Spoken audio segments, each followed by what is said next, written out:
হা, বাবা মারও ফিকির শেষ, শুধু টাকা রোজগারের ফিকির। দেশে থাইকা পারো, নইলে বিদেশ গিয়া পারো, কোনো না কোনোভাবে পয়সা রোজগার করো। টাকা রোজগার করলে মা বাপ খুশি, টাকা রোজগার না করলে না অখুশি, খালাস। এরপরে ইমান আছে কিনা, ইসলাম আছে কিনা, নামাজ আছে কিনা, কোরআন আছে কিনা, আল্লাহ চিনে কিনা, হালাল হারাম কিনা, জায়েজ না জায়েজ না, এত কিছু আমার দরকার। ফুতেরে জিগায়ও না যে ফুত কামাই যে করতেছ কি হালাল কামাই করো না হারাম, না এত কিছুর দরকার কি। টাকা দিতেছে, খাইতেছে, ঘুমাইতেছে, বিল্ডিং করতে আসে, জমি কিনতে আসে, আফেল মালটা খাইতেছে। এক ছেলে আমারে নিজে বলছে, আমি সবার ব্যাপারে বলি না, এক ছেলে আমারে নিজে বলছে, হুজুর আমি একটা দেশের নাম বলছে, যেই দেশে আমার কর্মটা ছিল, চলে আসছে ওই দেশ থেকে। আমার বলছে, হুজুর আমার কর্মটা হলো এই, মদের বার, মদের হোটেলে নারী পুরুষ উলঙ্গ জিনা ব্যভিচার করে, আমার দায়িত্ব শুধু পাশে দাঁড়িয়ে মদের বোতল নিয়ে দাঁড়ায় থাকা, যতবার তারা চায় অতবার তাদেরকে মদ গ্লাসে ঢেলে দেওয়া, তাদের হাতে তুলে দেওয়া। এর বিনিময়ে আমার মাসে বেতন 2 লাখ টাকা। মুসলমান, মুসলমান, মুসলমানের সন্তান, বাংলাদেশের সন্তান। তো এই টাকা যখন বাবা খাচ্ছেন, বিল্ডিং করতেছে, কোনো টেনশন নাই। আমি আবারও বলছি, আমি সবার জন্য বলি না, ওই বলছি দিকে অট্টা কইছি, কথা বুঝছেন? আমি তো নাম ঠিকানা বলি না। এই জন্য আমার বাপ, আইয়ুহাস সারিক, হে চোর, এদিকে এই সম্পদের জন্য চুরি করেছিলে, আজ যা দরকার নাও। আইয়ুহাল কাতি, হে ডাকাত, এদিকে এদিকে আসো, এই সম্পদের জন্য ডাকাতি করছিল, আজ নাও। হে আত্মীয়তার, আইয়ুহাল কাতি, আত্মীয়তার সম্পর্ক ছিন্নকারী ব্যক্তি, আসো। এই জন্য ভাইয়ের সাথে যুদ্ধ করছো, বোনের সম্পদ নষ্ট করছো, চাচারে সম্পত্তি দাও নাই, এই জন্য, এই দুনিয়ার জন্য নাও, এখন নাও, এখন যা লাগে নাও। এইভাবে প্রত্যেক নাফরমান পাপীকে, হে হারামখোর সুদ করে দিগা, এখানে টাকা যা লাগে নে, নে বাটপার, এখান থেকে টাকা নে, কি পরিমাণ টাকা দরকার ছিল নে।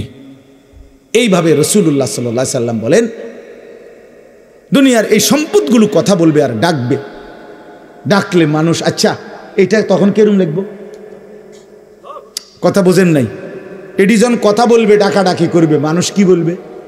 লোকেরাও তো সবাই দাঁড়াইছে, মানুষও তো দাঁড়াইছে, তারারই তো ডাকতেছে, তো তারা কি বলবে? ওয়াকালাল ইনসানু মা লাহা, আল্লাহ নিজেই বলতেছে, লোকেরা তখন মানুষগুলো বলবে মা লাহা, এটা কি হলো, আরে এইটা কি কারবার, এগুলো কথা বলে কেমনে, এগুলো কি কয়, এরা আমারে চিনলো কেমনে, আমি যে সিটার, আমি বাটফারে চিন্না লাইলো, ইন্নারিল্লাহ, একেবারে পুরা ধরা, অনবিচার আচার কিছুই শুরু হয়েছে না, এখনই বেজ্জুতি, বাকিটা তো অবস্থা খারাপ। মানে অর্থাৎ মানুষগুলো অবাক হয়ে বলবে মা লাহা, কি হলো জমিনে, কি হলো এগুলোর, এরা এমন করছে কেন, এরা কথা বলছে কেন? আহ, আল্লাহ বলেন ইয়াউমাইদিন তুহাদ্দিসু আখবারাহা, আল্লাহ তাআলা বলেন, বান্দা হে কি দেখছো হবে, এই মাত্র দেখলা স্বর্ণ রূপ্য টাকা পয়সা কথা বলে, এখনে না দেখবা আসল খেলাটা। ইয়াউমাইদিন তুহাদ্দিসু আখবারাহা, আল্লাহ বলেন এখন দেখবা সরাসরি এই হাসরের মাঠে তোমার সামনে, তোমার পায়ের নিচের জমিন, তোমার পুরা জিন্দেগির কথা, তোমার যত তথ্য, ভালো কিংবা মন্দ, নেক কিংবা গুনাহ, তোমার সমস্ত কিছু রাতের কিংবা দিনের, একাকী কিংবা প্রকাশ্যের, গোপন কিংবা আড়ালের, আল্লাহর কসম জমিন সবটা এখন তোমার সামনে বলে দিবে। ইয়াউমাইদিন তুহাদ্দিসু আখবারাহা, রব্বুল আলামিন বলেন জমিন সবটা কথা বলে দিবে, ভালোটাও মন্দটাও, আলোটাও অন্ধকারটাও, একাকীও অন্ধকারেও, প্রকাশ্যেও, সবার মাঝেও, সব বলে দিবে। রাতের চুরি বলে দিবে, রাতের তাহাজ্জুদ তাও বলে দিবে, মদের আড্ডার কথাও বলে দিবে, জুয়ার আড্ডার কথাও বলে দিবে। সারা রাত যুবক উলঙ্গ ছবি দেখেছ, আল্লাহর কসম সেটাও বলবে। যে যুবক মালিকের সেজদা দিয়েছে সেটাও বলবে। তাহাজ্জুদও শোনাবে, আবার সবার সাথে যে জামাতে নামাজ পড়েছে এটাও বলবে, সব কিছু বলে দিবে। আল্লাহ বলেন, যদি মানুষ ভাবতে চাও জমিন কিভাবে কথা বলে, স্বর্ণরৌপ্য কিভাবে কথা বলে, আল্লাহ বলেন বিআন্না রাব্বাকা আওহা লাহা, আল্লাহ তাআলা আদেশ করেছেন বলেই কথা বলে। আল্লাহ বললে, হুকুম করিলে আল্লাহর গোটা কায়নাত, গোটা সৃষ্টি জগৎটাই কথা বলে। ওয়াশাহিদা আলাইহিম সামউহুম ওয়া আবসারুহুম ওয়া জুলুদুহুম বিমা কানু ইয়ামালুন। আল্লাহ বলে, হাসরের ময়দানে বান্দা, তোমার কান, তোমার চোখ, তোমার সারা দেহের চামড়া, জুলুদুহুম, তোমার সারা দেহের চামড়া, হাসরের ময়দানে তোমার পুরা জিন্দিগির কর্মকাণ্ড বলে দিবে। চামড়াগুলো বলবে, চামড়া, মানুষের শাহওয়াত চামড়াতে। এই জন্য সমস্ত যৌনতার ঘটনা, অসভ্যতার ঘটনা শরীরের চামড়া বলে দিবে। মানুষের শাহওয়াত চামড়ায়। কথা বুঝছেন কিনা? হ্যাঁ, চরমে চামড়ার মধ্যে শাহওয়াত, কামনা, বাসনা, যৌন চাহিদা। এই জন্য যত লোক দেখবেন বিভিন্ন হসপিটালে, যত ডাক্তার চর্মরোগের ডাক্তার, তত লোক যৌন রোগেরও ডাক্তার। হ্যাঁ, চর্ম ও যৌন রোগ বিশেষজ্ঞ। এটা একই বিষয়, একই চ্যাপ্টার। চামড়া মানে আল্লাহ তাআলা বলেন, তোমার চামড়া বলে দিবে কত রাত, কত দিন নারীর প্রতি অবৈধ আগ্রহ, অশ্লীলতার, বেহায়াপনার, অসভ্যতা করেছিলে।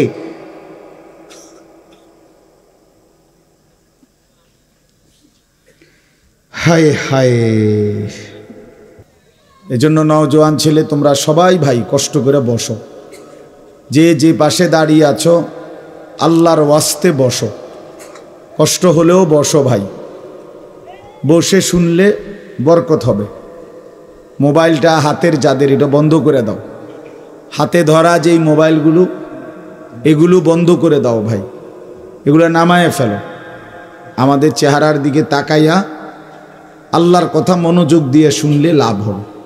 আসলে বাস্তবতা হলো, প্রতিটা আয়োজন কষ্টের আয়োজন। এক একটা মাহফিলের মধ্যে অনেক মেহনত করতে হয়। 2 টাকা, 10 টাকা, 20 টাকা, 50 টাকা একত্র করেই এরপরে একটা মাহফিল। এক মুঠে কেউ টাকা দেয় না, অনেক জনের কাছ থেকে বারবার গিয়ে কষ্ট করে নিয়ে সবাই মিলে মিশে একটা মাহফিল। প্যান্ডেল, মাইক, পোস্টার, হ্যান্ডবিল, বক্তা দাওয়াত দেওয়া, ঠিকমতো আসা, মেহমানদারি, আপ্যায়ন, সব মিলাইয়া অনেক কিছু, অনেক কাজ থাকে, অনেক পেরেশানি। আমার মাদ্রাসায় আগামী 14ই ডিসেম্বর মাহফিল।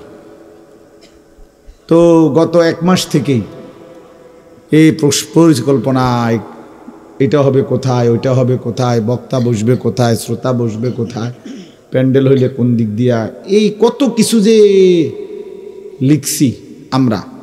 তো এতে বোঝা যায় যে অনেক কিছু। এই সবটুকু কষ্ট করে যদি শুধু কেবল আসলাম আর গেলাম, কিছুই শুনলাম না, বুঝলাম না, কিছু গ্রহণ করলাম না, তো কি লাভ হলো ভাই? এই কষ্টের এই ইন্তেজামের মধ্যে ফায়দা কি? এই জুয়েল ওর কথা বারবার আমার কাছে বলছে। মাঝখানে আমি গত বছরে খুব সম্ভব ডেট দিতে পারি নাই, তো আবদার ছিল, আমি এবছর বলছিলাম যে ডেট মিলাই দেব, তো দেওয়া হয়েছে। আসলে সবাইরই ব্যস্ততা, সবাই কষ্ট করেই ইন্তজাম করতে হয়েছে। এই জন্য আমি অনুরোধ করি, সবাই আমরা, ছেলেরা তোমরাও ভাই বসো, ভাই ওই ছেলে বসো না বাবা, এনে বসো, বসো, এই ছেলেরা তোমরাও বসো ভাই, যে কদ্দুরেই শোনো, অসুবিধা নাই, যতক্ষণই শোনো। ফ্যান্ট যদি বেশি সিফা হয় তো সোজাই আসো, বসো না, অনেকের ফ্যান্টে সমস্যা, এটা এত সিফা যে গোলামের প্যান্ট পিন্দাই দিছে, এই জন্য এটা দিয়ে বসতে পারে, এটা জানুন সব। না না, এটা ঐতিহাসিক তথ্য, মানে দুষ্টামি না। যাদের প্যান্ট সিফা, এটা হলো গোলামের পোশাক, মানে কৃতদাসের পোশাক। হ্যাঁ, এটা হলো আফ্রিকান, যাদেরকে দিয়ে পৃথিবীতে কৃতদাসের কাজ করাইতো, অর্থাৎ এই ভেড়া, বকরি, উট, দুম্বা এগুলো লালন পালনের কাজ করাইতো। তো তাদেরকে এরকম সিফা প্যান্ট ফিলে, মানে টাইট। কেন? যাতে বসতে না পারে। হ্যাঁ সত্যি, এটা ঐতিহাসিক কথা। যাতে বসতে না পারে, কাজে যাতে ফাঁকি দিতে না পারে, এই জন্য এদেরকে এই চিফা প্যান্ট এটা পরায় দিছে। নাহলে এটা কোনোভাবেই সুস্থ স্বাভাবিক কোনো মানুষের পোশাক না। সামান্যতম সুস্থতা আছে যার ভিতরে, সে এত টাইট এটা পরে কীভাবে? বেচারা হাঁটে কেমনে, বসে কেমনে, পেশাব পায়খানার জরুরত আছে মানুষের। তাইলে এটা পড়া মানে দাঁড়াইয়া প্রস্রাব করা ছাড়া তো অন্য কোনো সিস্টেম নয়, নাহলে এটা সে কীভাবে বসবে? তাইলে এত কষ্ট করে মানুষের পোশাক আল্লাহ তাআলা নাজিল করেছেন। ইয়া বনি আদমা কাদ আনজালনা আলাইকুম লিবাসান, কোরআন শরীফে আছে। আল্লাহ বলেন, হে বনি আদম, আমি আল্লাহই তোমাদের উপরে পোশাক নাজিল করেছি। পোশাক আল্লাহর দেওয়া। এই যে মানুষ পোশাক পরার এই অনুভূতি, এটা আল্লাহর দেওয়া। আদম আলাইহিস সালামকে আল্লাহ তাআলা সৃষ্টি করে পোশাক ছাড়া পেশ করে নাই ফেরেশতাদের সামনে। কি মনে হয় আপনার? খোলামেলা, বুঝছেন না কথাটা? তো ওনার গায়ে কি ছিল? পোশাক ছিল। তো আল্লাহ তাআলা যখন থেকে আদমকে সৃষ্টি করলেন, তখন থেকে আদমের গায়ে পোশাকও দিলেন। সেই থেকেই পোশাক। ইউয়ারি সাওআতিকুম ওয়ারিশা, এটাই স্পষ্ট। আল্লাহ বলছে দুইটা উদ্দেশ্যে পোশাক দিলাম। এক, এটা তোমাদের লজ্জা ঢেকে দিবে, আর ওয়ারিশা, এটা তোমাদের সৌন্দর্যের উপকরণ হবে। তাহলে এটার মধ্যে একটা আর্ট আছে, সৌন্দর্য আছে। এটা লজ্জা ঢাকবে। এখন যদি লজ্জাই না ঢাকে, এটা যদি সতরই না ঢাকে, তো এটা হলো কি? আল্লামা তকি উসমানী দামাত বারাকাতুহুমুল আলিয়া হজরত বলছেন যে কোনো মানুষের, পুরুষের সতর কোমর থেকে নিয়ে, নাভি থেকে নিয়ে হাঁটু, তো এটুকু জায়গা এভাবে ঢাকতে হবে। একে তো মোটা হইতে হবে কাপড়, যাতে করে পাতলার কারণে চামড়া দেখা না যায়। আরেকটা হলো এতটুকু ঢিলে ঢালা হইতে হবে, যাতে করে এতটা টাইট হইয়া না লাগে, যেন অঙ্গ প্রত্যঙ্গ, রান, পিছনের অংশ কার কেমন এটা বোঝা না যায়, স্বাভাবিক যেন ঢিলে ঢালা হয়। নাই তো এটা কি হয় না, পোশাক হয়। একবারে শরীর সাইজ কাইটা বানানো, এটা কোনোভাবেই সৌন্দর্য না। তো এই জন্য এটা গুরুত্বপূর্ণ বিষয়। এটা বলে অনেক সময় অনেকেরই দেখি, এই বেচারা আমাদের সাথেও কোনো সময় দেখা করতে আসলে মাদ্রাসায়, মনে করেন মাহফিলের দাওয়াত দিতে আসছে অথবা এমনি দেখা করতে, তো আমাদের তো নিচে বসতে হয়, চেয়ার টেবিল নাই। তো এই নিচে বসতে কইলে আর বই তারা এটারে টানতে টানতে ফ্যান যান শেষ। বেচারা নিজেও কষ্টে প্যারেশানিতে পড়ে, আমরাও প্যারেশানিতে পড়ি। এই জন্য স্বাভাবিক ঢিলে ঢালা পোশাক পরা উচিত, একটু যেন করে চলতে ফিরতে আরাম হয়। ভাই তোমরা বসতে না, তোরা এখান থেকে চলে যাও বেটা, অপদার্থ কোথাকার, যাও এখান থেকে বেটা, হ্যাঁ যাও। তোমার মতো দু চারজন শ্রোতা না হলে কি হয়েছে, ফালতু কোথাকার। এতবার বললাম এটা বসতে ক্ষতি কি? আল্লাহর কথা বসে শুনতে হয়। এটা এতবার একটা কথা বলতেছি, এটা যদি গুরুত্ব না হয় তো এটা কি হলো আমাদের বলেন? আল্লাহর কথা বসে শুনতে হয়, এটা তো একটা সার্কাস না। কি বলেন, এটা কি একটা সার্কাস? তাইলে কোরআন শরীফে আছে এটা। মুসা আলাইহিস সালামকে আল্লাহ তাআলা তুর পাহাড়ে জুতা খুলতে বললেন কেন? জুতা খুলে বসবার জন্য। আল্লাহর কথা বসে শুনতে হয়, জুতা খুলে শুনতে হয়, তাইলে নিজের মধ্যে পরিবর্তন আসে। আদব ছাড়া এলেম হয় না।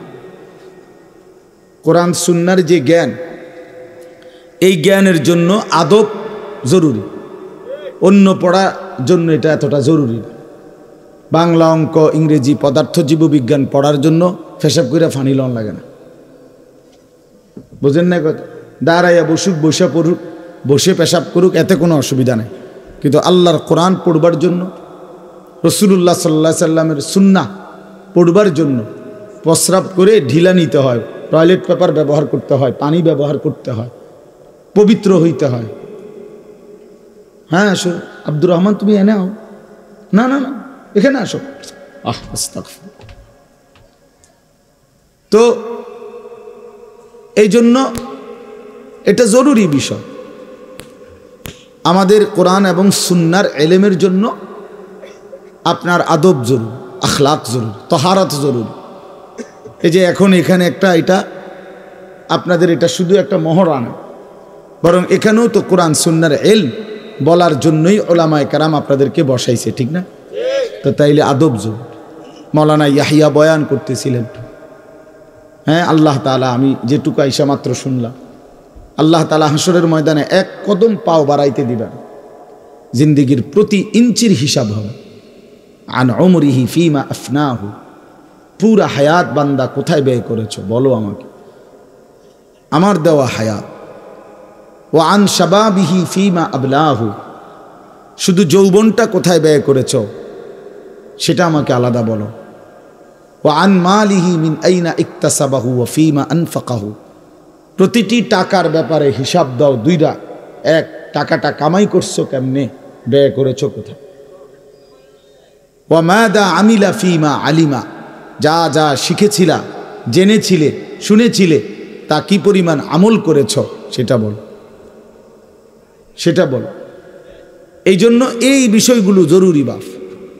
রাসূলুল্লাহ সাল্লাল্লাহু আলাইহি সাল্লাম বলেন, এগুলো উত্তর না দিয়ে কোনো মানব সন্তান হাসরের ময়দানে এক কদম সামনে যাইতে পারবে না, এক কদম সামনে যাইতে। কোরআনুল কারীমের মধ্যে আছে, আল্লাহ তাআলা বলেন, ফাওয়ারাব্বিকা লানাসআলান্নাহুম আজমাইন আম্মা কানু ইয়ামালুন। আল্লাহ তাআলা বলেন, আমার কসম, মানে আল্লাহর কসম, আল্লাহ নিজের কসম করে বললেন, আমি অবশ্যই তোমাদেরকে জিজ্ঞেস করব, অবশ্যই অবশ্যই সকলকে, আজমাইন, সকলকেই আমি আল্লাহ জিজ্ঞেস করব, আম্মা কানু ইয়ামালুন, দুনিয়ার হায়াতে যা তোমরা করেছিলে। এই জন্য আল্লাহ তাআলার আড়াল হওয়ার কোনো সুযোগ নেই, হিসাবের বাইরে আমরা কেউ না। আল্লাহ তাআলা বলেন, সুম্মা লাতুসআলুন্না ইয়াউমা ইদিন আনিন নাঈম। আল্লাহ তাআলা বলেন, আমার দেয়া প্রতিটি নিয়ামত সম্পর্কে অবশ্যই আমি তোমাদেরকে জিজ্ঞেস করব, প্রতিটা নিয়ামত। হাদিসের মধ্যে আছে, আল্লাহ তাআলা জিজ্ঞেস করবেন, নবী সাল্লাল্লাহু আলাইহি সাল্লাম বলেছেন, আল্লাহ জিজ্ঞেস করবেন, আলাম নুসিহ জিসমাক, বান্দা আমি মোট এতদিন তোমার শরীর সুস্থ রাখি নাই, সেইটুকু শুকর কি আদায় করেছো বলো। অনুরভিকা মিনাল মা, আমি কি তোমাকে প্রতিবার তৃষ্ণার্ত অবস্থায় পানি পান করিয়ে তোমার তৃষ্ণা নিবারণ করি নাই? যতবার পানি পান করছো, তো এরপরে আমার কি শুকর আদায় করছো বলো বান্দা। আহা বদনসিব মুসলমান তো আলহামদুলিল্লাহ বলতেও জানেন, পানি পান করে সেরা যে একবার আলহামদুলিল্লাহ বলবে, এটুকু তো জানেন, এটুকু তো জানেন। তাইলে এই জন্য বললাম, আমরা কিন্তু প্রত্যেকেই আমাদের হায়াত, ইয়াহিয়ার ওই কথার থেকে আমি বললাম, আমাদেরকে উত্তর দিতে হবে। ওয়াকিফুহুম ইন্নাহুম মাসউলুন। আল্লাহ তাআলা বলেন, হাসরের ময়দানে ফেরেশতাদেরকে বলবেন, আমার বান্দাদেরকে দাঁড় করাও, তাদেরকে এখন জিজ্ঞেস করা হবে একজন একজন করে। ওয়াকুল্লুহুম আতিহি ইয়াউমাল কিয়ামাতি ফারদান। আল্লাহ বলেন, সকলকে আমি আল্লাহর সামনে আসতে হবে একজন একজন। ফারদান অর্থ ওয়াহিদান, একজন একজন আমার সামনে এসে দাঁড়াবে, আমার সামনে তুমি একাকী উত্তর দিবা, কোনো দুভাষী থাকবে না, একাকী উত্তর দিবা। এই জন্য বাপ আমার, এটা জরুরি বিষয়, আমাদের জন্য জরুরি বিষয়। আমরা যেন আমাদের জিন্দেগির কদর করি। ছেলেরা তোমাদেরকেও বলি, ভাই হায়াত এই শুধু শুধু কাটাইয়ার মধ্যে কোনো ফায়দা নেই। বুট খাইতে খাইতে নষ্ট করে দিলা জীবন, সামান্য মোবাইলের জন্য জীবন। একটা মোবাইলের আর কতই দাম, 12, 14, 18 হাজার টাকা। তো এই সামান্য টাকার একটা মোবাইল, এর জন্য এত সুন্দর হায়াত শেষ করে দেওয়া, আস্তাগফিরুল্লাহ। এটা ঠিক না। বন্ধুদের আড্ডায় 5 ঘন্টা 6 ঘন্টা জীবন শেষ করে দিলেন। আল্লাহ আমাদেরকে বুঝ দান করেন। এজন্য চলেন প্রতিটা মাহফিলের বয়ান মনোযোগ দিয়ে শুনবেন, জুমার নামাজের বয়ান মনোযোগ দিয়ে শুনবেন। যখনই ওলামায়ে কেরাম কথা বলে মনোযোগ দিয়ে শুনলে ধীরে ধীরে পরিবর্তন হয়। মানুষ একদিনে বদলায় না, এটা আমরাও জানি। একদিনে কোনো জুনায়েদ বাগদাদি হয়ে যাবে না, একদিনে কোনো আব্দুল কাদের জিলানি হয়ে যাবে না। ওনারা নিজেরাও একদিনে হয় নাই, তা আপনি হইবেন কেন? বুঝেন নাই? জুনায়েদ বাগদাদি এত বড় আল্লাহর ওলি হয়েছে একদিনে, তো বাইজিদ বুস্তামি এত বড় আল্লাহর ওলি হয়েছে একদিনে, তো আপনি হইবেন কেন? কাজে এইটা কোনো কথা না। কিন্তু শুনতে থাকলে, গুরুত্ব দিলে, আন্তরিকতা দিয়ে শুনলে একদিন আল্লাহ তাআলা বদলে দেয়, পরিবর্তন নসিব হয়। এই পৃথিবীতে অগণিত মানুষ যারা জালেম ছিল, নাফরমান ছিল, পাপী ছিল, হাজারো অন্যায়ের মধ্যে ডুবা ছিল, এমন মানুষও আল্লাহর দয়ায় কোনো একদিন রাত গভীরে, কোনো একদিন দিনের আলোতে, কোনো সামান্য কথায়, কোনো সামান্য ঘটনায় জিন্দেগি বদলায় ফেলছে। পিছনের জীবন থেকে তাওবা করে নতুন জীবন গ্রহণ করছে। আল্লাহ পাককে রাজি খুশি করে জামানার আউলিয়া হয়ে গেছে।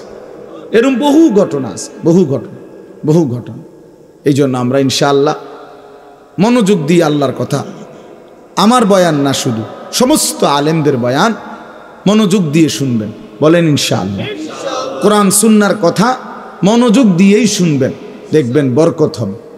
যদি আমার এই কথা একজনে বুঝেন, আমি মনে করি এতটুকুই আমার লাভ। 2 জন বুঝতে 2 জনই লাভ। আল্লাহ আমাদেরকে তৌফিক দান করেন। চলেন, কোরআনুল কারীমের এই সূরাটি 99 নম্বর সূরা। 114টি সূরা কোরআন শরীফে, তন্মধ্যে এটা হলো 99 নাম্বার, 30 নাম্বার পারা। পুরা কোরআনুল কারীমের মধ্যে মোট 30 পারা। এই মোট 30 পারার মধ্যে এটা হলো 30 নাম্বার, 99 সূরা নাম্বার। সূরাটির নাম হচ্ছে জিলজাল, সূরায়ে জিলজাল। জিলজাল শব্দের অর্থ বা জালজালা, জিলজাল একই শব্দ, 2 রকম ব্যবহার। অর্থ হলো ভূমিকম্প। জিলজাল শব্দের অর্থ কি বলেন? ভূমিকম্প। ভূমিকম্প, এই যে জমিন কাঁপে, ভূমিকম্প হয়, এই সূরার অর্থ হলো এইটা। এই ভূমিকম্প বলতে, জিলজাল বলতে আল্লাহ তাআলা কিয়ামতের ভূমিকম্প বুঝাইছে। পৃথিবীতে এমনিতে প্রতিনিয়ত মাঝে মধ্যে বিভিন্ন এলাকা ভেদে, অঞ্চল ভেদে ভূমিকম্প হয়। হ্যাঁ, আধা মিনিট, 30 সেকেন্ড, 40 সেকেন্ড, 50 সেকেন্ড, কিংবা তার চাইতে সামান্য কম বেশি এরকম সময় ভূমিকম্প হয়। এতেই বহু ক্ষয়ক্ষতি হয়। যখনই যেখানে কোথাও ভূমিকম্প হয়, তো সেখানে অনেক ক্ষয়ক্ষতি হয়, ঘর বাড়ি বিভিন্ন কিছুর অনেক ক্ষতিগ্রস্ত হয়। কিন্তু আল্লাহ তাআলা বলেন একটি চূড়ান্ত ভূমিকম্প আছে, যেই ভূমিকম্পটা যখন হবে তখন একসাথে আল্লাহর সৃষ্টি পুরাটা জমিন একসাথে ভূমিকম্প, এবং সেটা কতক্ষণ থাকবে সেটা আল্লাহই জানে, সেটা আল্লাহই জানে। এরকম ভূমিকম্প হবে। আর সেই ভূমিকম্পটা হলো কিয়ামতের ভূমিকম্প। অর্থাৎ এই পৃথিবী ধ্বংস করার জন্য আল্লাহ তাআলা তার গোটা সৃষ্টি জগৎকে মৌত দিবেন। মৃত্যু 2 রকমের, একটা হলো ব্যক্তিগত পৃথক একক মৃত্যু, আরেকটা হলো গোটা আলমের মৃত্যু। সবার যখন পৃথক মৃত্যু হয় তো এটারে বলে মৌত। আর গোটা পৃথিবীর যখন আল্লাহর সৃষ্টি সবটার যখন একসাথে মৃত্যু হবে সেটারে কয় কিয়ামত। সেটাই কিয়ামত, ওইটাও একটা মৃত্যু। আসমানের মৌত হবে, জমিনের মৌত হবে, সূর্য চন্দ্র গ্রহ নক্ষত্রের মৃত্যু হবে, অর্থাৎ সব কিছু শেষ হবে।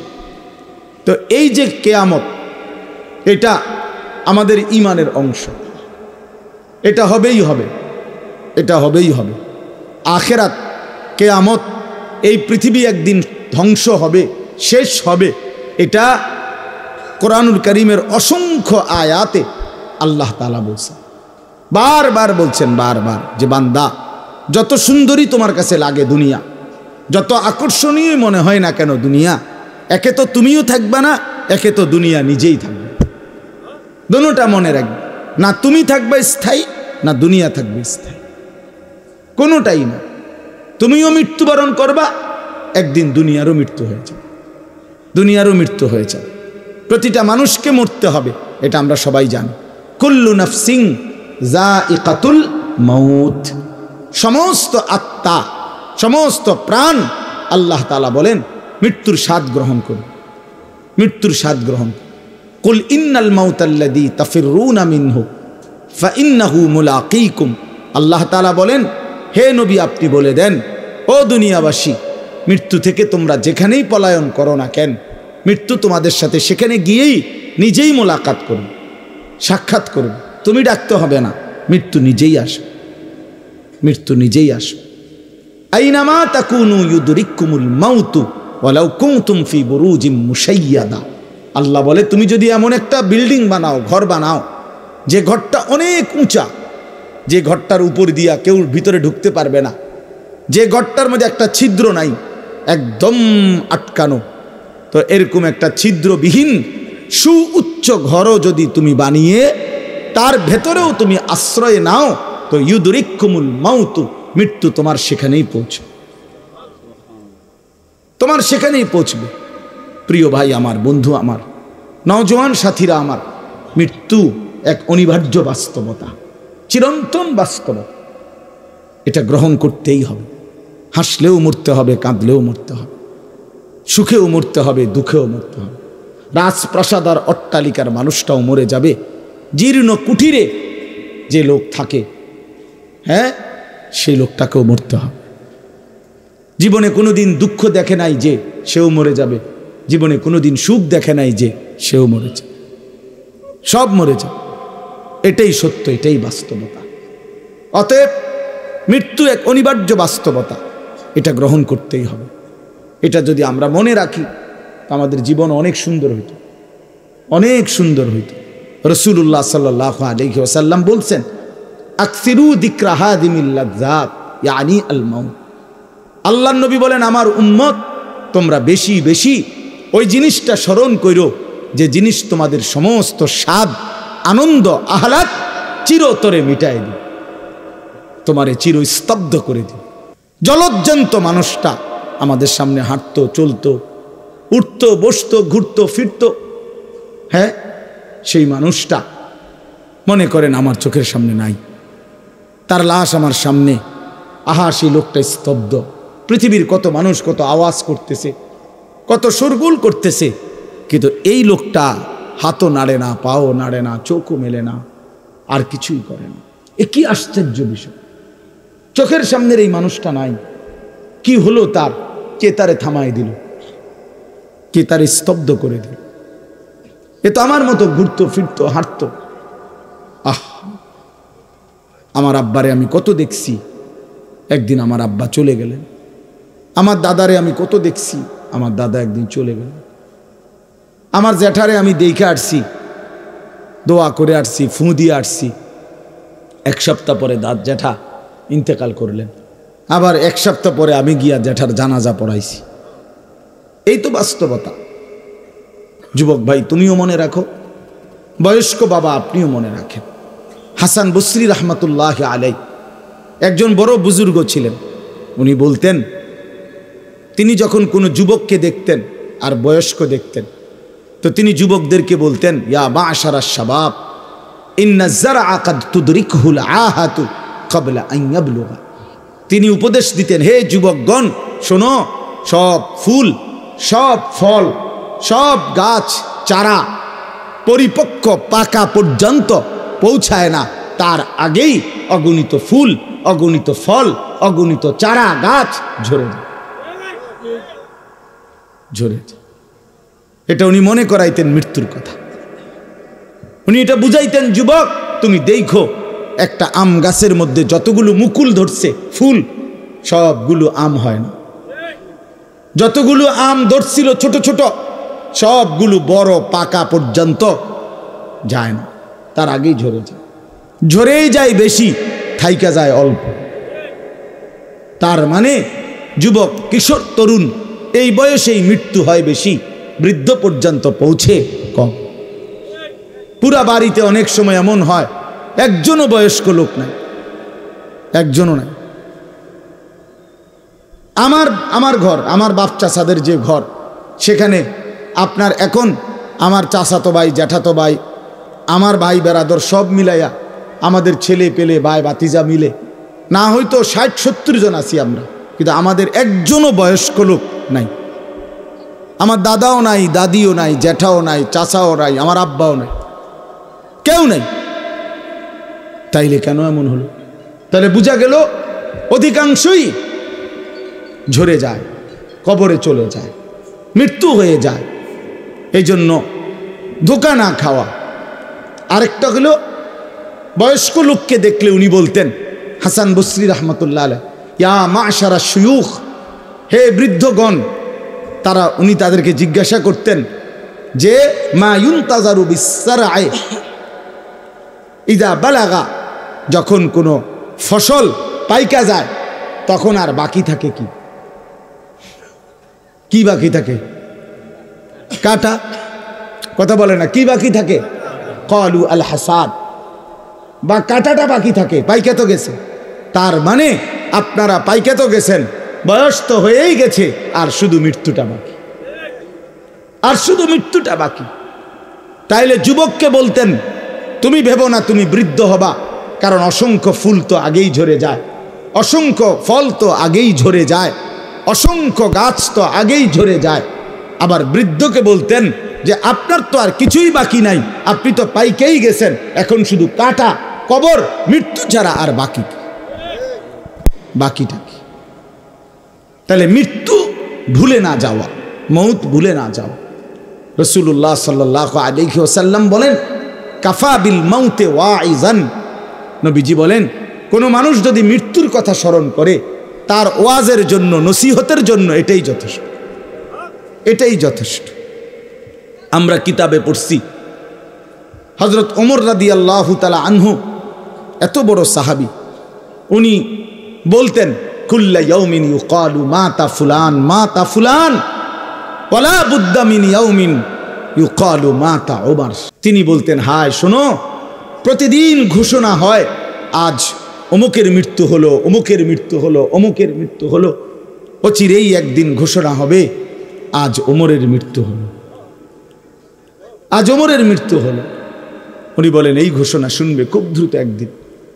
এই জন্য বাপ, এই আমাদের ব্যক্তিগতভাবে প্রতিনিয়ত মৃত্যু হচ্ছে, ঠিক এভাবে আমরা তো মরছি, একদিন এই গোটা আলমের মৃত্যু হবে, একদিন এই গোটা সৃষ্টিটাই আল্লাহ তাআলা গুটায় ফেলবে। আচ্ছা, কি আশ্চর্য কথা, এটা কি অবাক করা। এক মিনিট যদি কেউ বিবেক দিয়া ভাবে, যারে বলে কি হুজুর, বলেন কি, এত বড় আসমান ভেঙে যাবে, এই সূর্য খসে পড়বে, চাঁদ খসে পড়বে। আল্লাহ তাআলা বলছে, ইযা সামাউন ফাতারাত, আসমান ভেঙে যাবে, ওয়া ইদাল কাওয়াকিবুন তাসারাত, তারকারাজি খসে খসে পড়বে, ইযা শামসু কুব্বিরাত ওয়া ইদাল কাওয়াকিবুন তাসারাত। আল্লাহ তাআলা বলছেন, সূর্যটা গুটায় ফেলা হবে, পাহাড়গুলো বালির মতো, তুলার মতো উঠতে থাকবে। ইদা রাজ্জাতিল আরদু রাজ্জা, এই জমিনের মাটিগুলো রেজা রেজা, পাউডার পাউডার হয়ে যাবে। ওয়া ইদাল বিহারু ফুজ্জিরাত, সমুদ্র, খাল, বিল, নদীর পানিগুলো সব টকবগে উতরাইয়া গরম হইয়া বাষ্পের মতো উড়ে যাবে। না কোথাও পানি থাকবে, না কোথাও গাছ থাকবে, না আসমান থাকবে, না জমিন থাকবে, কিছুই না। আচ্ছা, এটা কেমন কথা, এটা কেমন আশ্চর্য বিষয়। এই গোটা আলমের মৃত্যু হবে। আল্লাহ তাআলা কোরআনুল কারীমে বিশ্বাস করেন, অসংখ্যবার এই কথা এটা বলছে, এটা হবেই হবে। ইদা ওয়াকাতিল ওয়াকিআ, আল্লাহ বলেন এই ঘটনাটা ঘটবে। লাইসা লি ওয়াকাতিহা কাযিবা, এই ঘটনা মিথ্যা মনে করার মতো কেহ নাই। যেদিন ঘটে যাবে তখন আর কারো কোনো মিথ্যাবাদী আর থাকবে না, অর্থাৎ কেউ আর অস্বীকার করার সুযোগ হবে না। চোখের সামনে দিন, চোখের সামনে দিন। কোরআন শরীফে একটা সূরা আছে, সূরা হজ। হজে আমরা হজ করি না, এই হজ সূরাটার নাম। এই সূরার শুরুতে আল্লাহ তাআলা এই পৃথিবী ধ্বংসের কিয়ামতের একটা সাংঘাতিক বর্ণনা দিয়েছেন। ওইখানে আছে আল্লাহ বলেন, ইয়া আইয়ুহান নাসুত্তাকু রাব্বাকুম, হে মানুষ তোমরা আল্লাহকে ভয় করো। আর শুনো, ইন্না জালজালাতাস সাআতি শাইউন আযীম, নিশ্চয়ই কিয়ামতের ভূমিকম্প, জালজালা, এই যে বললাম জিলজাল এবং জালজালা অর্থ ভূমিকম্প।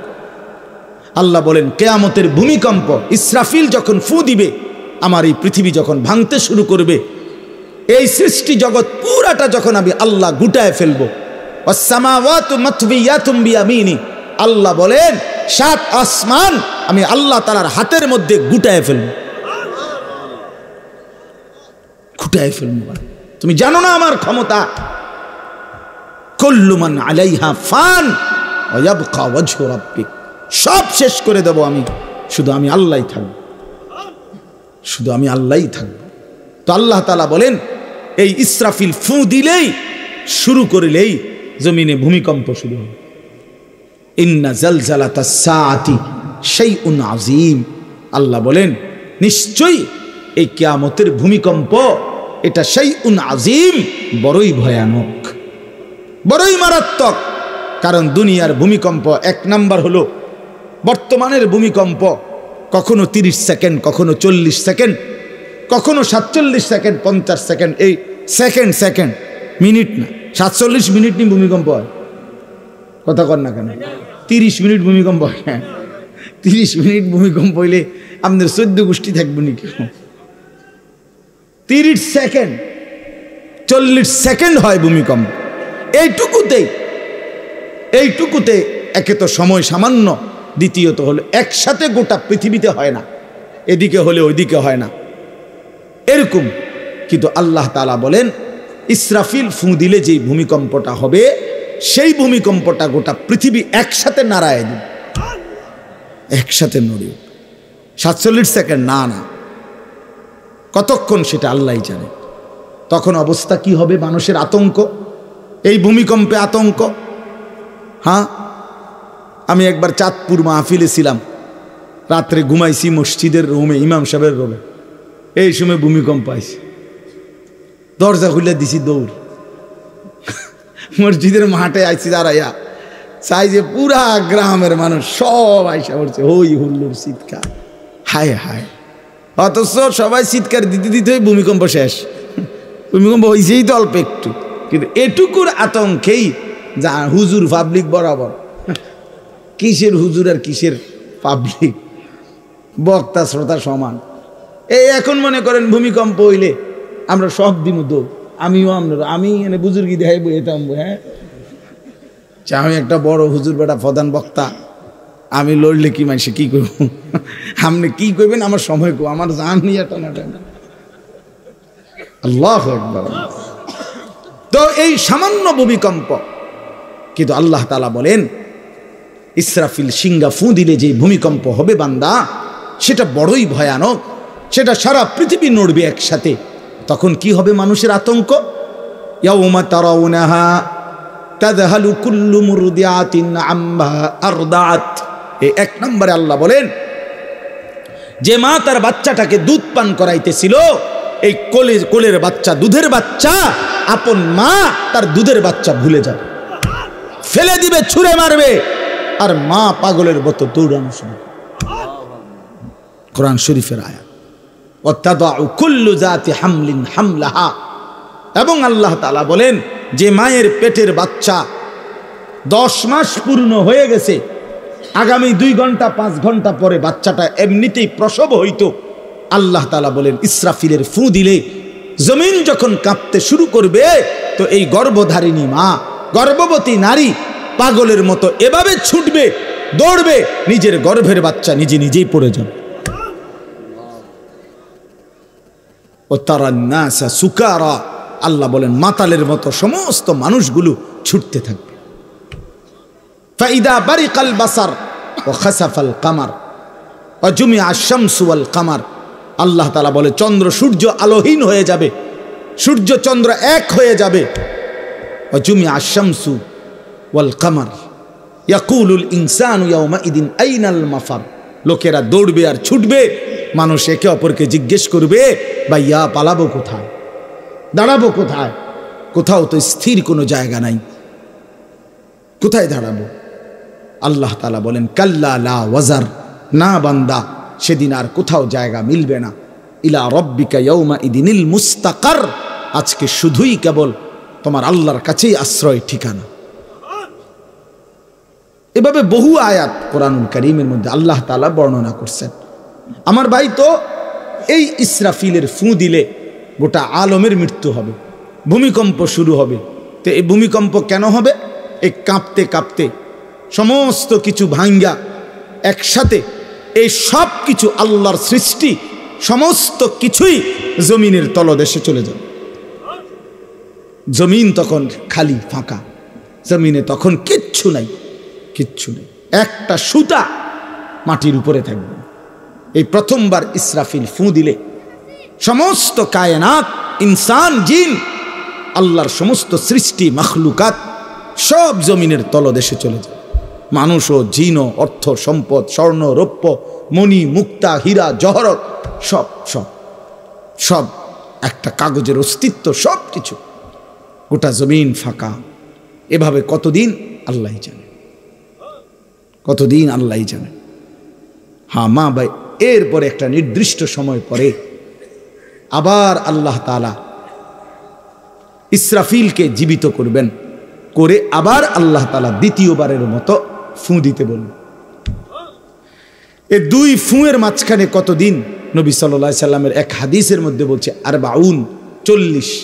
সাহাবীরা ব্যাখ্যা করছেন, মুহাদ্দিসিন, সেই 40টা হতে পারে 40,000 বছর, 40,000। এই জন্য বাপ একটা কথা হলো, সর্বশেষ যেই লোকটা কবরে যাবে, শেষ যেই ব্যক্তি মরবে পৃথিবীতে, হতে পারে তাকেও শুধু কবরেই থাকতে হবে 40,000 বছর, 40,000 বছর।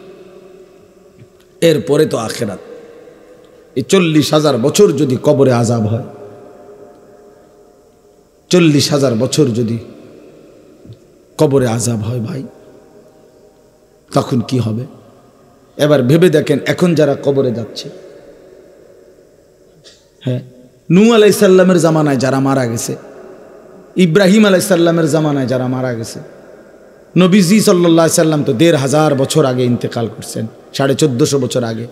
তো ওই সময়ে যারা মারা গেছে তারা কবরে পড়ে আছে আজকে 1,500 বছর, 1,500 বছর, 1500 বছর। তাহলে নূহ আলাইহিস সালামের জাতি কত বছর থেকে পড়ে আছে? কোথায় নূহ নবী, কোথায় আমাদের নবী? কত ব্যবধান! এই জন্য বাপ, শুধুমাত্র কবরের বিষয়টাই তো সাংঘাতিক, আখিরাত তো পরের কথা। শেষ ব্যক্তিটাও যদি কবরে থাকতে হয় 40,000 বছর, তো এখনকার মানুষগুলো আছে কত কাল ধরে। তো এই যার কবরে আযাব হচ্ছে, আহা বাপ, সে কি পরিমাণ কষ্ট পাচ্ছে ভাইবা দেখে। কবরবাসীদের রুহের মাগফিরাত, আরে ভাইয়া একবার চোখ বন্ধ করে 1 সেকেন্ড ভাবেন, আজ আমরা যাদের রুহের মাগফিরাত কামনা করলাম, এই 20 বছরের ব্যবধানে, 30 বছরের ব্যবধানে, 10 বছরের ব্যবধানে, 50 বছরের ব্যবধানে আবার এর পরের লোকেরা আমাদের রুহের মাগফিরাত কামনা করে। এটা কি পরিমাণ বাস্তবতা, কি পরিমাণ বাস্তবতা! এটাকে অস্বীকার করার, না বুঝার কিছুই নাই, মৃত্যুকে না বুঝার কিছুই নেই। কারণ এত বেশি জলজ্জান্ত আল্লাহ তাআলা এটা আমাদের সামনে দেখাইছেন, এত মানুষের মৃত্যু আল্লাহ আমাদের সামনে দেখাইছেন, এটাকে অস্বীকার করার, না বুঝার কিছুই নেই, কিছুই নাই। তো চলেন, এরপরে আল্লাহ তাআলা ইসরাফিলকে আবার জীবিত করবেন। জীবিত করে আল্লাহ তাআলা ইসরাফিল আলাইহিস সালামকে বলবেন, ইসরাফিল আবার তুমি সিংহায় ফুঁ দাও। এইবার যখন সিংহায় ফুঁ দিবে, তখন ইসরাফিল আলাইহিস সালামের এই দ্বিতীয় ফুঁতে আবার ভূমিকম্প শুরু। আবার কি শুরু হবে? ও মাঝখানে ভাই, ওই ছেলে অপদার্থ, কথা বলো না, হাসাহাসি করো না, কারো কথা বাকি থাকলে, দুষ্টামি বাকি থাকলে উঠে চলে যাও, বাহিরে আলাদা জায়গা আছে। গাফেল সন্তান কোনো কিছুতেই যাকে কোনো আসর করে না। আহা, আপনারা জানেন না আপনাদের এক এক ছেলের অবস্থা হলো কলিজাটা পাথর হয়ে গেছে, কোনো কিছুই তার কলিজা নাড়ায় না। এত শক্ত জানোয়ার যে খোদার 365 দিনে কোনো দিন ফজরের নামাজ পড়ে না, একদিনও না। মানুষের বাচ্চা এত বড় জানোয়ার হয় কেন? আরে তুই কোন মানুষের বাচ্চা? তুই কোন মার দুধ খাইলি? নাফরমান। কেমনে মানুষ হইল? এটা কি ধরনের মানুষ? একদিনও নামাজ পড়ে। ছি ছি ছি ছি ছি, মুসলমানের বাচ্চা এত বড় জানোয়ার হয় কেমনে? কোনো দিন নামাজ পড়ে না, 6 মাসে 9 মাসে কোনো দিন বলতে পারবে না নাফরমান কোনো দিন 5 ওয়াক্ত নামাজ পড়ছে কিনা। হায় হায়, এত বড় অসভ্য। মায়ের সন্তান হয় কেমনে? বাবার সন্তান হয় কেমনে? চিন্তা কর। কোনো কিছুই ছেলে পেলেদের হালাত হলে এই পরিমাণ লাগাম ছাড়া, কিসের মা কিসের বাবা, কে তার মা কে তার বাপ, কে কি তার ধর্ম, তার আল্লাহ কে, তার রসুল কে, তারে বানাইছে কে, আসছে কোত্থেকে, কেন আসছে, কি করতেছে, কি করছে, কিচ্ছুর খবর নেই। কিচ্ছুর খবর। আসে, হাঁটে, বুট খায়, বন খায়, মোবাইল টিপে, খারাইয়া মতে, বইয়া মতে, বন্ধু বান্ধবদের সাথে আড্ডা দেয়, মেয়ের পিছনে ঘোরে, অসভ্য অশ্লীল কথাবার্তা বলে। এটা কি একটা জিন্দিগি হলো? আমি ভেবে দেখেন। ওফ, কোন সুস্থ স্বাভাবিক মানুষ এমন হয়? বলো ভাইয়া, বলো। রাগ করো না বাপ, কে তোমা করে মনে করাই দিবে? কেউ মনে করায় না। হা, বাবা মারও ফিকির শেষ, শুধু টাকা রোজগারের ফিকির। দেশে থাইকা পারো, নইলে বিদেশ গিয়া পারো, কোনো না কোনো ভাবে পয়সা রোজগার করো। টাকা রোজগার করলে মা বাপ খুশি, টাকা রোজগার না করলে না অখুশি, খালাস। এরপরে ইমান আছে কিনা, ইসলাম আছে কিনা, নামাজ আছে কিনা, কোরআন আছে কিনা, আল্লাহ চিনে কিনা, হালাল হারাম কিনা, জায়েজ না জায়েজ না, এত কিছু আমার দরকার। ফুতেরে জিগায়ও না যে ফুত কামাই যে করতেছ, কি হালাল কামাই করো না হারাম, না, এত কিছুর দরকার কি? টাকা দিতেছে, খাইতেছে, ঘুমাইতেছে, বিল্ডিং করতে আসে, জমি কিনতে আসে, আফেল মালটা খাইতেছে। এক ছেলে আমারে নিজে বলছে, আমি সবার ব্যাপারে বলি না, এক ছেলে আমারে নিজে বলছে, হুজুর আমি একটা দেশের নাম বলছে, যেই দেশে আমার কর্মটা ছিল, চলে আসছে ওই দেশ থেকে।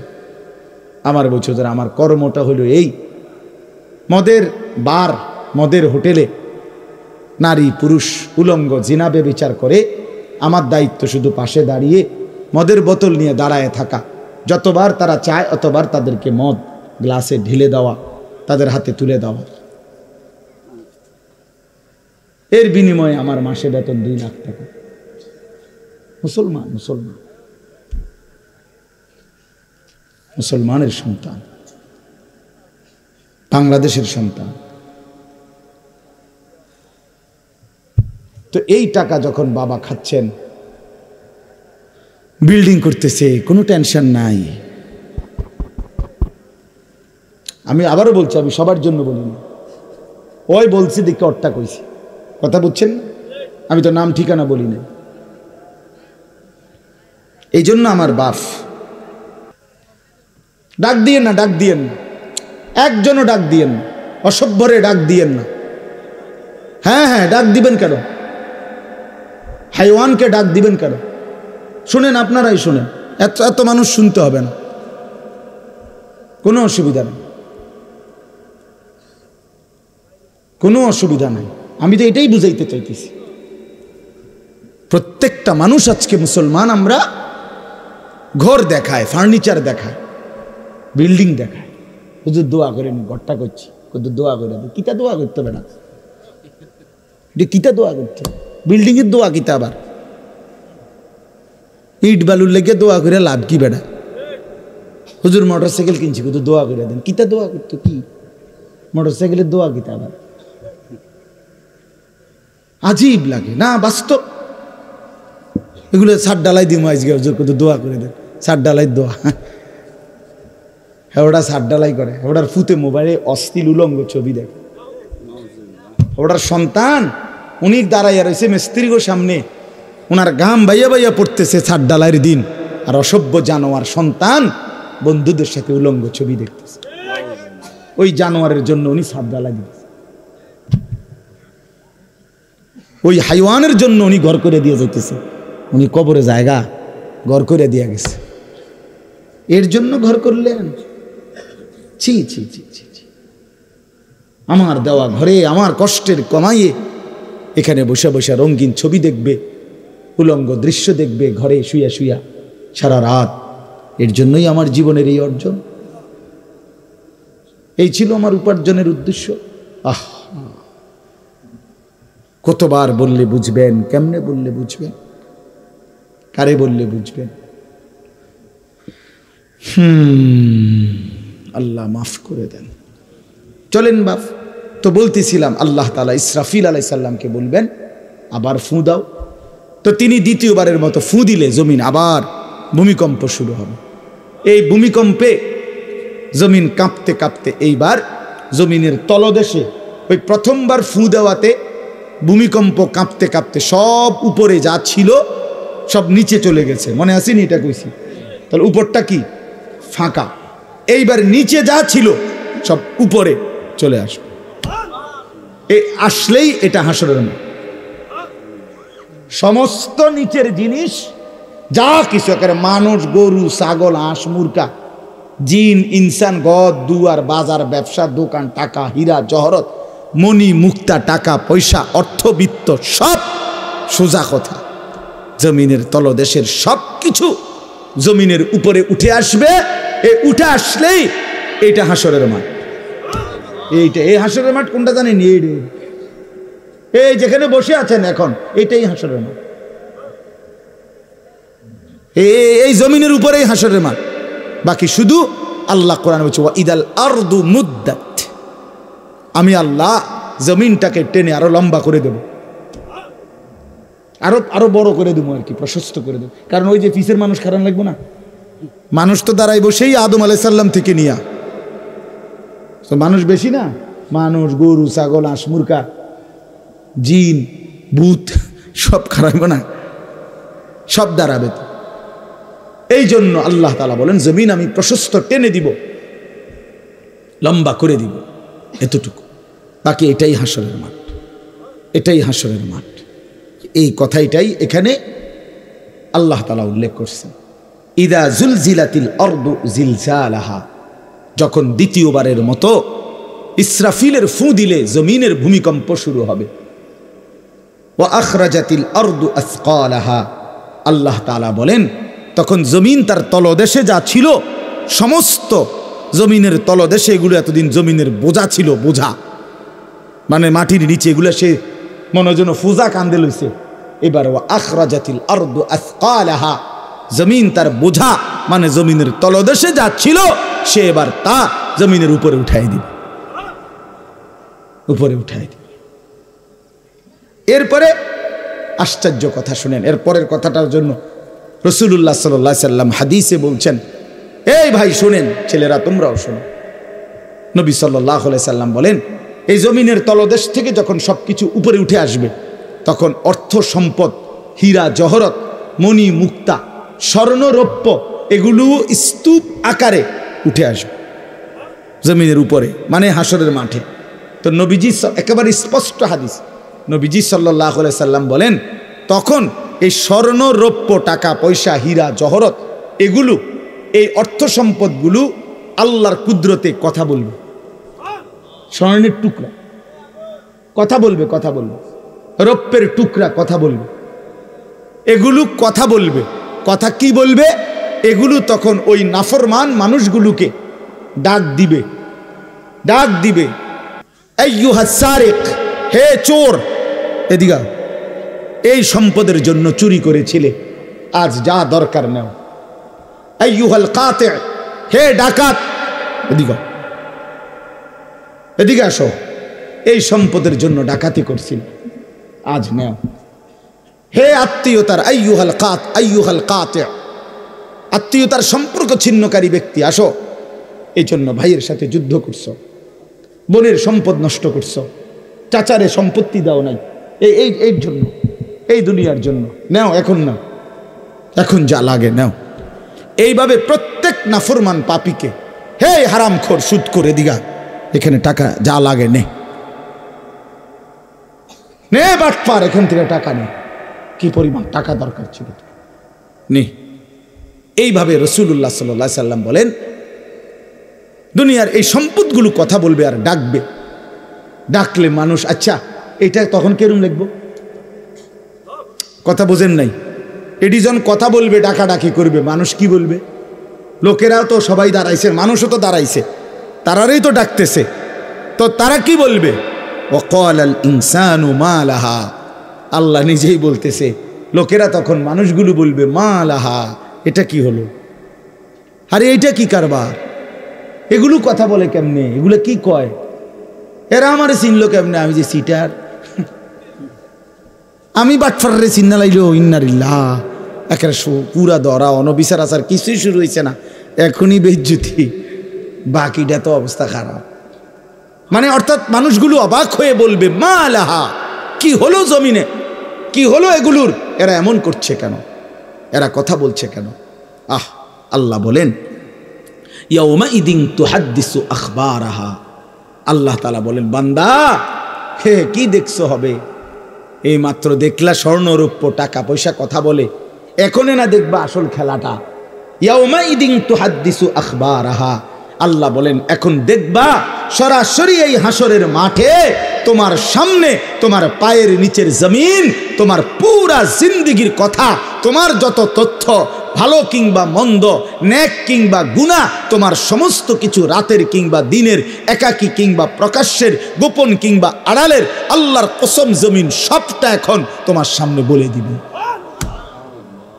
ইয়াউমাইদিন তুহাদ্দিসু আখবারাহা,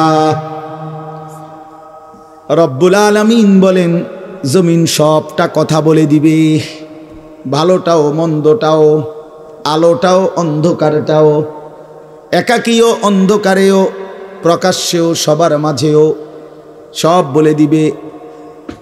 রাতের চুরি বলে দিবে, রাতের তাহাজ্জুদ তাও বলে দিবে, মদের আড্ডার কথাও বলে দিবে, জুয়ার আড্ডার কথাও বলে দিবে। সারা রাত যুবক উলঙ্গ ছবি দেখেছ, আল্লাহর কসম সেটাও বলবে, যে যুবক মালিকের সেজদা দিয়েছে সেটাও বলবে, তাহাজ্জুদ শোনাবে, আবার সবার সাথে যে জামাতে নামাজ পড়েছে এটাও বলবে, সব কিছু বলে দিবে। আল্লাহ বলেন যদি মানুষ ভাবতে চাও জমিন কিভাবে কথা বলে, স্বর্ণরৌপ্য কিভাবে কথা বলে, আল্লাহ বলেন বিআন্না রাব্বাকা আওহা লাহা, আল্লাহ তাআলা আদেশ করেছেন বলেই কথা বলে। আল্লাহ বললে, হুকুম করিলে, আল্লাহর গোটা কায়নাত, গোটা সৃষ্টি জগৎটাই কথা বলে। ওয়াশাহিদা আলাইহিম সামউহুম ওয়া আবসারুহুম ওয়া জুলুদুহুম বিমা কানু ইয়ামালুন। আল্লাহ বলে হাসরের ময়দানে বান্দা, তোমার কান, তোমার চোখ, তোমার সারা দেহের চামড়া, জুলুদুহুম, তোমার সারা দেহের চামড়া, হাসরের ময়দানে তোমার পুরা জিন্দেগির কর্মকাণ্ড বলে দিবে। চামড়াগুলো বলবে, চামড়া, মানুষের শাহওয়াত চামড়াতে। এই জন্য সমস্ত যৌনতার ঘটনা, অসভ্যতার ঘটনা শরীরের চামড়া বলে দিবে। মানুষের শাহওয়াত চামড়ায়, কথা বুঝছেন কিনা? হ্যাঁ, চর্মে, চামড়ার মধ্যে শাহওয়াত, কামনা, বাসনা, যৌন চাহিদা। এই জন্য যত লোক দেখবেন বিভিন্ন হসপিটালে, যত ডাক্তার চর্মরোগের ডাক্তার, তত লোক যৌন রোগেরও ডাক্তার। হ্যাঁ, চর্ম ও যৌন রোগ বিশেষজ্ঞ, এটা একই বিষয়, একই চ্যাপ্টার। চামড়া মানে আল্লাহ তাআলা বলেন তোমার চামড়া বলে দিবে কত রাত, কত দিন, নারীর প্রতি অবৈধ আগ্রহ, অশ্লীলতার বেহায়াপনার অসভ্যতা করেছিলে,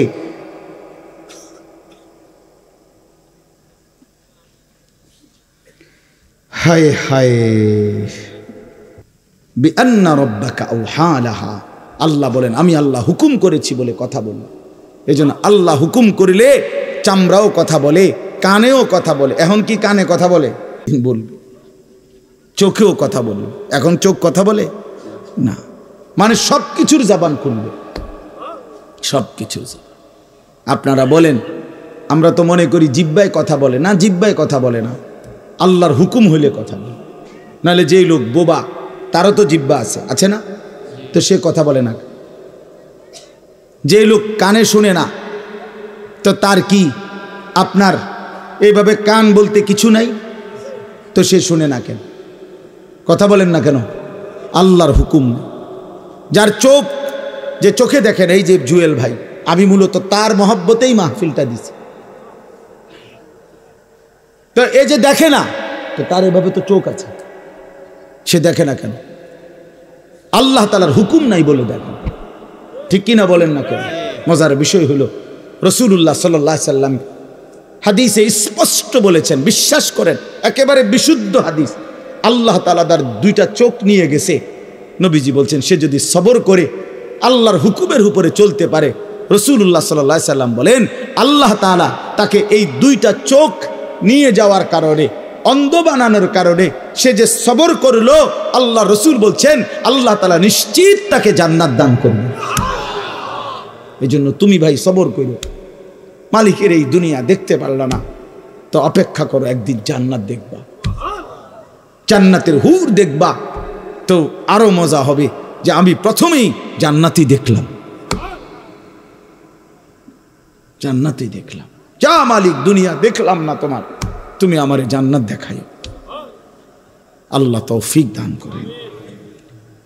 ইয়াউমাইদিন ইয়াসদুরুন নাসু আশতাতাল লিয়ুরাউ আমালাহুম, আল্লাহ বলেন তখন দলে দলে ফেরেশতারা মানুষগুলোকে লাইনবদ্ধ, সারিবদ্ধ করে দলে দলে বানাবে। লোকেরা পরস্পর, প্রত্যেকটা মানুষকে ফেরেশতারা আলাদা আলাদা গ্রুপ বানিয়ে দেবে হাসরের ময়দানে। তখন প্রত্যেকে এই গ্রুপে গ্রুপে, দলে দলে লিয়ুরাউ আমালাহুম, নিজেদের আমল নামা, নিজেদের আমল দেখবার জন্য সামনে এগিয়ে যাবে। অর্থাৎ প্রত্যেককে তারা আমল নামা দেখবার জন্য, দেওয়ার জন্য নির্দিষ্ট জায়গায় নিয়ে আসবে। নেওয়ার পরে সেখানে প্রত্যেকের ফাইল, প্রত্যেকের খাতা, আমল নামা তার হাতে তুলে দেওয়া হবে। দিলেই সে দেখবে। আল্লাহ বলতেছেন ফামান ইয়ামাল মিসকালা যাররাতিন খায়রান ইয়ারা, এক বিন্দু, এক অণু পরিমাণ, পরমাণু পরিমাণ, সামান্য থেকে সামান্য পরিমাণও নেকি, কল্যাণ, তাও তুমি দেখতে পাবা। ওমান ইয়ামাল মিসকালা যাররাতিন শাররান ইয়ারা, বিন্দু থেকে বিন্দু মন্দ যা করেছিলে তাও তুমি দেখতে পাবে। এক জাররা, মূলত জাররা বলে তাফসীরের মধ্যে লিখছে লা ওয়াজনা লাহু লা জিনাতা লাহা, যেটার কোনো ওজন হয় না, এত সামান্য, এত সামান্য, ওজন নাই, মানে 100 গ্রামও না, 10 গ্রামও না, 1 গ্রামও না, আধা গ্রামও না, এত সামান্য। এটা কোনো ওজন নাই, ওজন নাই, ওজন আসে না আর কি, ওজনে হয় না, এরে বলে জাররা। তাফসীরের মধ্যে লিখছে কোনো ব্যক্তি, হযরত আব্দুল্লাহ ইবনে আব্বাস বলেন, কোনো ব্যক্তি যদি মাটিতে এমনি হাত মারে, মানে হাত লাগাইয়া আবার উঠাই লাইছে, তখন এই যে বালুগুলো লাগছে, এই বালুর যেগুলো হাত থেকে ঝরে পড়ে কণা, এগুলো তার চাইতে সামান্য 1 জাররা। আমার উস্তাদ বলছিলেন ছাত্র জীবনে আমাদেরকে, যে মানুষ যে কাপড় ধুইয়া চিপে, কাপড় এমনি চিপ্পা রৌদ্রে দেয় না, মানে চিপ্পাই তো ফানি ফালায়, তো কাপড় চিপ্পা সাইরা মানুষের একটা স্বভাব হইল রৌদ্র দেওয়ার আগে এটার একটা ঝাড়া মারে, লুঙ্গিটারে একটা আগে কি মারে, ঝাড়া দিয়া এরপরে দেয়।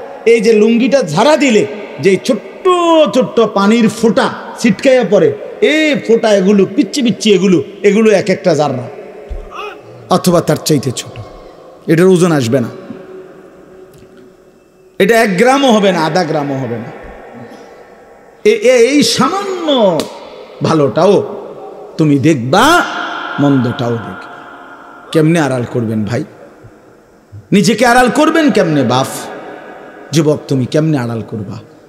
কোরআন শরীফে আছে, আল্লাহ বলেন ইয়াউমা তুবলাস সারাইর, বান্দা আমি হাসরের ময়দানে তোমার অন্তরের গোপন বিষয়গুলো, যেগুলো কেউ শুনে নাই, তুমিও বলো নাই, শুধু মনে মনে কল্পনা করছিলা ভালো কিংবা অসৎ, সেগুলো হাসরের ময়দানে তোমার সামনে খুলে দেব। হ্যাঁ, আফালা ইয়ালামু ইযা বু'সিরা মা ফিল কুবুর ওয়া হুসিলা মা ফিস সুদূর। আল্লাহ তাআলা বলেন এই বুকের ভিতরে, অন্তরের ভিতরের যেই কথাগুলো, সেগুলো খুলে দেব। এই জন্য আজকে আমার কথা এখানে শেষ। আমি এতটুকু কথাই বলতে চাই, এই 99 নম্বর সূরাটা আমাদেরকে এই কথার সবক দিচ্ছে যে আমরা আমাদের জিন্দেগির 1 সেকেন্ড, একটি নিঃশ্বাস আড়াল করবার সুযোগ নেই। হিসাব দিতে হবে, হিসাব দিতে হবে। 1 মিনিট, 1 সেকেন্ড, 1 পলক, 1 লম্হা, 1 মুহূর্ত আমাদের আড়াল করবার সুযোগ নাই ভাই। ভালোটার প্রতিদানও নিতে হবে, মন্দটারও প্রতিদান নিতে হবে। তাইলে কেন জীবন নষ্ট করব? কেন হায়াত নষ্ট করব? আমার অনুরোধ রইল, যতগুলো যুবক ছেলে আছো ভাই, তোমাদের কাছে অনুরোধ, মৌলানা কথা বলবে, এরপরে আরও একটু বয়ান হলে এরপরে দোয়া হবে, কিন্তু আমার মাঝখান দিয়ে এই কথাটাই আমি অনুরোধ করে বললাম, প্রত্যেকেই দয়া করে আল্লাহর ওয়াস্তে, আল্লাহর ওয়াস্তে নিজের জীবনের কদর করো ভাই। আমার এটাই শেষ কথা। যুবক ছেলেরা, তুমি আমার সাথে এখন যাইবা না, আমিও তোমার সাথে যাব না। এই দুনিয়াও যেমন আমি আলাদা চলে যাচ্ছি, আপনারাও আলাদা চলে যাবেন, কিন্তু বাস্তব কথা হইল আমি আপনি প্রত্যেকে আলাদা আলাদা কবরে, আখেরাতে আল্লাহর সামনে মুখোমুখি হইতে হবে। এই জন্য হাত জোর করে অনুরোধ করছি ভাই, নিজেরে নষ্ট করে না। একটা ছেলেও যদি বুঝো, আমার অনুরোধ রইল তোমার প্রতি, তুমি নষ্ট হইও না, চরিত্রহীন হইও না, তুমি হায়াতটা শেষ করে দিও, কষ্ট পাইবা। এই নারী ছবি, অশ্লীল দৃশ্য, উলঙ্গপনা, বেহায়াপনা, এই জেনা ব্যভিচারের দৃশ্য, এগুলো দেখো না। চেষ্টা করো 5 ওয়াক্ত নামাজ পড়তে, 5 ওয়াক্ত নামাজ পড়তে হিম্মত করলে পারবা ভাই। পেশাব পায়খানার পরে টয়লেট পেপার ব্যবহার করো, পানি ব্যবহার করো, দেখবা শরীর পবিত্র থাকলে আল্লাহর ইবাদত করতেও মন চাই। মূলত মানুষ অনেকের যাদের নামাজ ছুটে যায়, তাদের একটা বড় কারণ হলো তার শরীর অপবিত্র, শরীর নাপাক, আর নাপাক দেখে নেক কাজের তামান্না, আগ্রহ জাগে না। এই জন্য ওই যে পেশাব করে পানি নেয় না, টয়লেট পেপার ব্যবহার করে না, এই অসভ্য এই কারণে নামাজ পড়তে চায়। বাস্তব কথা এটা। এর তখন আর হায়া লজ্জা থাকে না। এই জন্য সবাই মিলে ইনশাআল্লাহ নামাজ পড়ে নিজেদের স্ত্রী, কন্যা, বোনকে পর্দা পশিদায় রাখতে চেষ্টা করেন। যে মেয়েটার পর্দা নাই, যে মহিলার পর্দা নাই, বিশ্বাস করেন যে তার নিজের ইজ্জত, নিজের কদর, নিজের সতীত্ব, নিজের পর্দার কদর বোঝে না, এটা কোনো নারী না, এটা কোনো মহিলা না, এটা প্লাস্টিক জাতীয় কিছু হইতে পারে। এটা এক ধরনের প্লাস্টিক, এটা এক ধরনের অসভ্য। যে নারী বেপর্দা, যেই মেয়ে দুশ্চরিত্র, যেই মেয়ে চরিত্রহীন, যেই মেয়ে বেহায়ার মতো চলে, সে শুধু নিজের ক্ষতি করে না, সে একটি সমাজ নষ্ট করে, একটি মহল্লা শেষ করে দেয়। এই আগুন সারা মহল্লায় জ্বালায়া দেয়, তার রূপের যৌবনের আগুন জ্বালায়া অসংখ্য যুবকের জিন্দেগি নষ্ট করে দেয়। এই জন্য ওই জানোয়ার মনে রাখতে হবে, ওই অসভ্য নারী যতগুলো ছেলে তাকে দেখে অবৈধ কামনা বাসনা করছিল, এই সমস্ত যুবকের সমপরিমাণ গুনাহ ওই অসভ্য মেয়ে, ওই নর্তকী, ওই ব্যভিচারিণী নারী, তাকে ভোগ করতে হবে। এত সোজা না। এই জন্য বাবাদেরকে বলি, ছেলেদের দিকে কদর করেন, মেয়ের দিকে নজর দেন, স্ত্রীর দিকে নজর দেন। ওই খাট পালং দেখাইয়েন না, বিল্ডিং উল্ডিং দেখাইয়েন না, ইতান দেখাইয়া লাভ নাই। হুইতে লাইলে সবারই ঘুমাইয়া লাগে, পরিশ্রম করে ঘুমাইলে এত কিছু লাগে না। কত মানুষ আছে এরকম যারা ফাওটাও দোয় না, জুতাই নাই, বেটা ফাও দিব কি দিয়ে বেটা? হ্যাঁ, সময় কই এতটা ক্লান্ত থাকে যে শুইলেই কি এসে পড়ে ঘুম এসে। আল্লাহ আমাদের সবাইকে কদর করার তৌফিক দান করেন। আজকের এই মাহফিলকে আল্লাহ তাআলা ভরপুর বরকত দান করেন। আল্লাহ তাআলা আপনাদের